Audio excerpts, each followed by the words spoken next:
ಮಾಹಿತಿ ಕೊಡೋದಕ್ಕೆ ಬೇಕಾದಷ್ಟು ಕಂಪನಿ ಹುಡ್ಕೊಂಡ್ ಬರ್ಬೋದು, ಆದ್ರೆ ಭೂಮಿ ಮೇಲಿರೋ ಪ್ರತಿಯೊಬ್ರು ಹೊಟ್ಟೆ ತುಂಬಸಕ್ಕೆ ನಮ್ ರೈತನ ಕೈಯಲ್ಲಿ ಮಾತ್ರ ಸಾಧ್ಯ. ಈ ವಿಡಿಯೋ ನನ್ನ ಪ್ರತಿಯೊಬ್ಬ ರೈತ ಬಾಂಧವರಿಗೆ ಸಮರ್ಪಣೆ.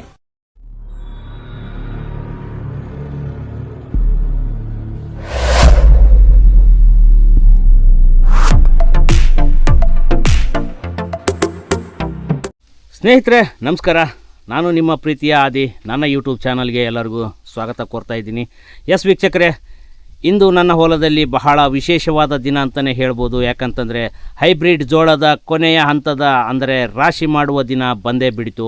ನಾನೇನು ಈ ಹೈಬ್ರಿಡ್ ಜೋಳ ಬಿತ್ತನೆ ಮಾಡಿದ ವೀಡಿಯೋಗಳನ್ನ ನಿಮಗೆ ಕಳೆದ ವೀಡಿಯೋಗಳಲ್ಲಿ ಎಲ್ಲ ಕೊಟ್ಟಿದ್ದೀನಿ. ಹಂತವಾಗಿ ಬಿತ್ತನೆ ಮಾಡೋದು ಕೊಟ್ಟಿದ್ದೀನಿ, ಗೊಬ್ಬರ ಹಾಕೋದು ಕೊಟ್ಟಿದ್ದೀನಿ, ಸ್ಪ್ರೇ ಮಾಡೋದು ಕೊಟ್ಟಿದ್ದೀನಿ, ಕಟಾವು ಮಾಡೋದು ಕೊಟ್ಟಿದ್ದೀನಿ, ಎಲ್ಲ ಹಂತವಾಗಿ ಕೊಟ್ಟಿದ್ದೀನಿ. ಆದರೆ ಇವತ್ತಿನ ದಿನ ವಿಶೇಷವಾಗಿ ಏನಂತಂದರೆ ಫೈನಲ್ ಸ್ಟೇಜಿಗೆ ಬಂದೇ ಬಿಡಿತು ಅಂತ ಹೇಳ್ಬೋದು. ಯಾಕಂತಂದರೆ ಇವತ್ತಿನ ಈ ಸ್ಟೇಜಿಗೆ ಬರೋಕ್ಕೆ ಅದಕ್ಕೆ ಏನೇನು ಪ್ರಯತ್ನ ಮಾಡಿದ್ವಿ, ಏನೇನು ಅನುಕೂಲಗಳಿತ್ತು, ಅನಾನುಕೂಲಗಳಿದ್ದು ಎಲ್ಲನೂ ನಿಮಗೆ ಹಂತವಾಗಿ ತೋರಿಸ್ತಾ ಬಂದಿದ್ದೆ. ಸೊ ಇವತ್ತು ಒಂದು ಕೊನೆ ದಿನ ಅಂತಲೇ ಹೇಳ್ಬೋದು. ಈಗ ನಾನು ಈ ಜೋಳದ ಬಗ್ಗೆ ಮಾಹಿತಿ ಕೊಡಬೇಕು ಆಯಿತು ಅಂತಂದರೆ, ಈ ಹೊಲದಲ್ಲಿ ನಾವು ಹೈಬ್ರಿಡ್ ಜೋಳ ಬಿತ್ತನೆ ಮಾಡಿದ್ದು ಸೆಪ್ಟೆಂಬರ್ 2ನೇ ತಾರೀಕಿಗೆ ನಾನು ಜೋಳ ಬಿತ್ತನೆ ಮಾಡಿದ್ದೆ. ಇವತ್ತು ನಾನು ರಾಶಿ ಮಾಡೋಂಥ ದಿನ ಬಂದುಬಿಟ್ಟು ಜನವರಿ 29ನೇ ತಾರೀಕು, ಅಂದರೆ ಸಂಪೂರ್ಣವಾಗಿ 3 ತಿಂಗಳ 25 ದಿನಕ್ಕೆ ನಾನು ಜೋಳನ ರಾಶಿ ಮಾಡ್ತಾ ಇದ್ದೀನಿ. ಈಗ ನೀವು ನೋಡ್ತಾ ಇರೋದೇನಪ್ಪ ಅಂತಂದರೆ ಜೋಳದ ತೆನೆಗಳನ್ನು ಮುರಿದು ಜಾಗದಲ್ಲಿ ರಾಶಿ ಮಾಡುವ ಪ್ರಕ್ರಿಯೆ. ಅಂದರೆ ನಾನು ಇವಾಗ ಲೇಬರ್ ಜೊತೆ ನಾನು ಕಟಾವು ಮಾಡಿಸಿದ್ದೆ. ಅದನ್ನು ಕಳೆದ ವೀಡಿಯೋದಲ್ಲಿ ಕೂಡ ನಾನು ನಿಮಗೆ ಕಂಪ್ಲೀಟ್ ಎಕ್ಸ್ಪ್ಲೇನ್ ಮಾಡಿದ್ದೆ. ಇದರಲ್ಲಿ 3 ಹಂತ ಇದೆ. ಕಟಾವು ಮಾಡೋಂಥ ರಾಶಿ ಮಾಡೋಂಥ ಹಂತಗಳಿಗೆ ಬಂತಂದರೆ 3 ಹಂತ ಇದೆ. ಒಂದು ಕಾಂಟ್ರಾಕ್ಟ್ ಕೊಡೋದು ಎಕರೆ ಲೆಕ್ಕಕ್ಕೆ, ಇನ್ನೂ ಒಂದು ಜೋಳಕ್ಕೆ ಕಾಂಟ್ರಾಕ್ಟ್ ಕೊಡೋದು, ಅಂದರೆ 1 ಎಕರೆಗೆ ಇಷ್ಟು ಕ್ವಿಂಟಲ್ ಜೋಳ ಅಂತ ಕೊಡಬೇಕು, ಅದಕ್ಕೂ ಇರುತ್ತೆ. ಅದಾದ ನಂತರ ಮಷಿನ್ ಹಾರ್ವೆಸ್ಟಿಂಗ್ ಬರುತ್ತೆ. ಅದು ಅಷ್ಟೊಂದು ಸಕ್ಸಸ್ಫುಲ್ ಆಗಲ್ಲ, ಯಾಕಂದರೆ ಜೋಳ ಕೆಟ್ಟೋಗೋ ಚಾನ್ಸಸ್ ಇರುತ್ತೆ ಕಲರ್ ಇದೆಲ್ಲಾಗಿ. ಅದಾದ ನಂತರ ಇನ್ನೊಂದು ಏನಂದರೆ ಲೇಬರ್ ಜೊತೆ ಕೂಲಿ ಇಟ್ಟು ಕಟಾವು ಮಾಡಿಸೋದು. ಈ 3-4 ಹಂತದಲ್ಲಿ ನಾನೇನು ಮಾಡಿದ್ದೆ ಅಂತಂದರೆ 1 ಎಕರೆಗೆ 6,500 ನಾನು ಕಾಂಟ್ರಾಕ್ಟ್ ಕೊಟ್ಟಿದ್ದೆ ಈ ಲೇಬರ್ಗೆ. 6,500 ರೂಪಾಯಿಗೆ 1 ಎಕರೆನ ನಿಲುವು ಕಟಾವು ಮಾಡಿ ಕೆಳಗಡೆ ಹಾಕಿ ಒಂದು 15 ದಿವಸ ಡ್ರೈ ಆದಮೇಲೆ ಅದನ್ನು ತೆಗೆದುಕೊಂಡು ತನೆ ಮುರಿಯೋದು. ಅಂದರೆ ಇವತ್ತು ಆ ಕೆಲಸ ಮಾಡ್ತಾಯಿದ್ದಾರೆ, ತನೆ ಮುರಿದು ರಾಶಿ ಮಾಡೋದು. 15 ದಿನ ಡ್ರೈ ಆದಮೇಲೆ ಈ ತನೆ ಮುರಿದು ರಾಶಿ ಮಾಡಿ ಆಮೇಲೆ ಮಷಿನ್ಗೆ ಹಾಕಿ ಕೊಡಬೇಕು. ಅಲ್ಲಿ ತನಕ ನಾನು 6,500 ರೂಪಾಯಿಗೆ ಕಾಂಟ್ರಾಕ್ಟನ್ನು ಕೊಟ್ಟಿದ್ದೆ. ಈ ಲೇಬರ್ ಕೂಡ ಒಂದು ಟೈಮಿಗೆ ಬಂದು ಎಲ್ಲ ರೀತಿಯ ಚೆನ್ನಾಗಿ ಕೆಲಸ ಮಾಡಿ ನನಗೆ ಸಪೋರ್ಟ್ ಮಾಡಿದರು ಅಂತ ಕೂಡ ಹೇಳ್ಬೋದು. ಎಲ್ಲ ಲೇಬರಿಗೆ ನಾನು ಥ್ಯಾಂಕ್ಸ್ ಕೂಡ ಹೇಳಲಿಕ್ಕೆ ಬಯಸ್ತಾ ಇದ್ದೀನಿ. ಇನ್ನೊಂದು ಏನಪ್ಪ ಅಂತಂದರೆ, ಈಗ ನೆಕ್ಸ್ಟ್ ಹಂತ ಬರೋದೇ ಇಳುವರಿ ಬಗ್ಗೆ ಮಾತಾಡಬೇಕು ಆಯ್ತು ಅಂತಂದರೆ, ನಾನು ಇನ್ನೊಂದು ವೀಡಿಯೋದಲ್ಲಿ ನಿಮಗೆ ಮಷಿನ್ ಹಾಕೋದ್ರ ಬಗ್ಗೆ ಮಾಹಿತಿ ಕೊಡ್ತೀನಿ. ಅಲ್ಲಿ ನಾನು ನಿಮಗೆ ಕಂಪ್ಲೀಟ್ ಡೀಟೇಲ್ಸ್ ಕೊಡ್ತೀನಿ.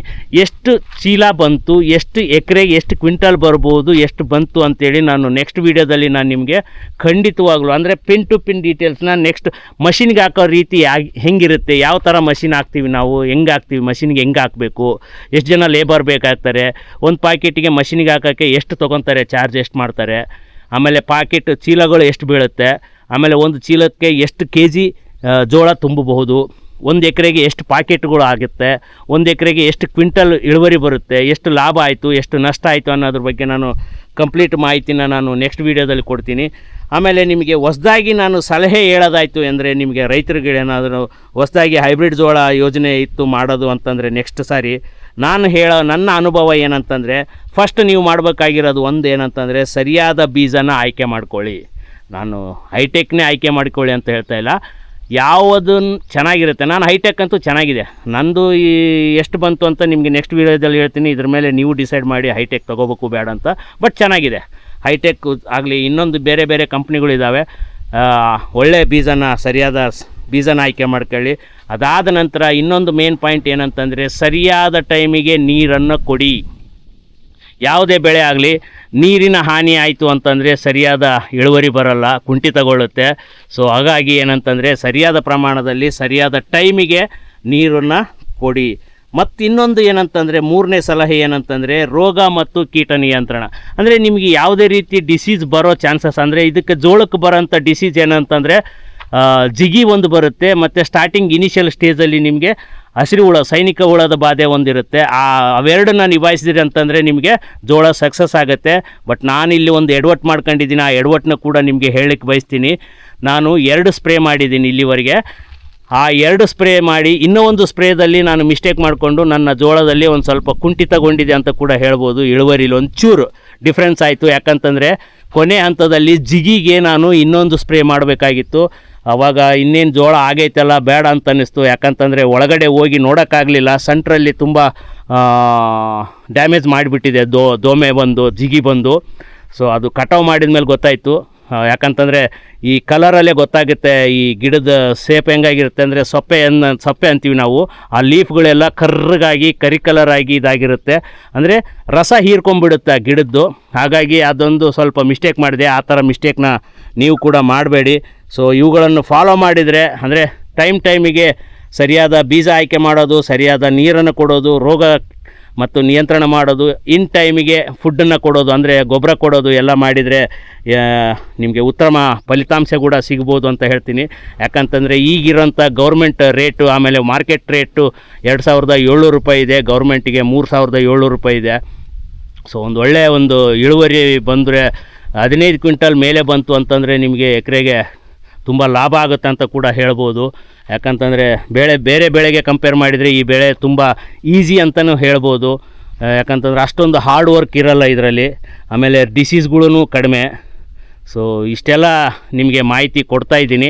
ಸೊ ಮುಂದೆ ನೀವು ಮಾಡಿ ಸಕ್ಸಸ್ ಆಗಲಿ ಅಂತ ನಾನು ಆ ದೇವ್ರ ಹತ್ರ ಬೇಡ್ಕೊತಾ ಇದ್ದೀನಿ. ಸೊ ವೀಕ್ಷಕರೇ, ಇಂದು ನಮ್ಮ ಹೊಲದಲ್ಲಿ ಹೈಬ್ರಿಡ್ ಜೋಳದ ರಾಶಿ ಮಾಡುವ ದಿನದ ವ್ಲಾಗ್ ನಿಮಗೇನಾದರೂ ಇಷ್ಟ ಆಗಿದ್ದರೆ ವಿಡಿಯೋಗೆ ಲೈಕ್ ಮಾಡೋದನ್ನು ಮರಿಬೇಡಿ, ಚಾನಲ್ಗೆ ಸಬ್ಸ್ಕ್ರೈಬ್ ಮಾಡೋದನ್ನು ಮರಿಬೇಡಿ, ಮತ್ತು ನಿಮ್ಮ ಪ್ರಶ್ನೆ ಮತ್ತು ಅಭಿಪ್ರಾಯಗಳನ್ನು ಕಮೆಂಟ್ಸಲ್ಲಿ ತಿಳಿಸಿ ಅಂತ ಹೇಳೋಕ್ಕೆ ಇಷ್ಟಪಡ್ತಾ ಇದ್ದೀನಿ. ಮತ್ತೊಂದು ಹೊಸ ವ್ಲಾಗ್ ಜೊತೆ ನಿಮ್ಮ ಮುಂದೆ ಭೇಟಿ ಆಗ್ತೀನಿ ಅಂತ ಪ್ರಾಮಿಸ್ ಮಾಡ್ತಾ ಇನ್ನೊಂದು ವಿಡಿಯೋದಲ್ಲಿ ನಾನು ಈಗಲೇ ಹೇಳ್ತಾ ಇದ್ದೀನಿ, ಈ ಜೋಳನ ರಾಶಿ ಮಾಡೋದಾಯಿತು. ಇವಾಗ ಏನಿದ್ರೆ ಒಂದು ಟ್ರ್ಯಾಕ್ಟರ್ ಟ್ರಾಲಿಗೆ ಎಷ್ಟು ಕ್ವಿಂಟಲ್ ಬರುತ್ತೆ, ಎಷ್ಟು ಪಾಕೆಟ್ ಆಗುತ್ತೆ ಅನ್ನೋದನ್ನು ಕೂಡ ಹೇಳ್ತೀನಿ. ಒಂದು ಟ್ರಾಲಿಲಿ ನಾವೇನೋ ಲಿಫ್ಟ್ ಮಾಡಿ ಒಂದು ಕಡೆ ಹಾಕ್ತೀವಲ್ಲ, ಅದರಿಂದ ಎಷ್ಟು ಕ್ವಿಂಟಲ್ ಬರುತ್ತೆ, ಎಷ್ಟು ಪಾಕೆಟ್ ಜೋಳ ಆಗುತ್ತೆ ಅನ್ನೋದನ್ನು ಕೂಡ ಹೇಳ್ತೀನಿ. ಆಮೇಲೆ ಮೆಷಿನ್ಗೆ ಹಾಕೋದು ಹೆಂಗಿರುತ್ತೆ, ಎಷ್ಟು ಜನ ಬೇಕು, ಹೆಂಗಿರುತ್ತೆ, ಏನಾಗುತ್ತೆ, ಎಷ್ಟು ಇಳುವರಿ ಬಂತು, ಎಲ್ಲ ಕಂಪ್ಲೀಟ್ ಡೀಟೇಲ್ಸ್ನ ನಾನು ನೆಕ್ಸ್ಟ್ ವೀಡಿಯೋದಲ್ಲಿ ಕೊಡ್ತೀನಿ ಅಂತ ಮಾತು ಕೊಡ್ತಾ ಇದ್ದೀನಿ. ವೀಕ್ಷಕರೇ, ಇದೇ ರೀತಿ ನನ್ನ ವೀಡಿಯೋನ ಸಪೋರ್ಟ್ ಮಾಡ್ತಾಯಿರಿ. ಮುಂದಿನ ವೀಡಿಯೋದಲ್ಲಿ ಮತ್ತೆ ಸಿಗೋಣ. ಅಲ್ಲಿವರೆಗೂ ಥ್ಯಾಂಕ್ ಯು ಸೋ ಮಚ್.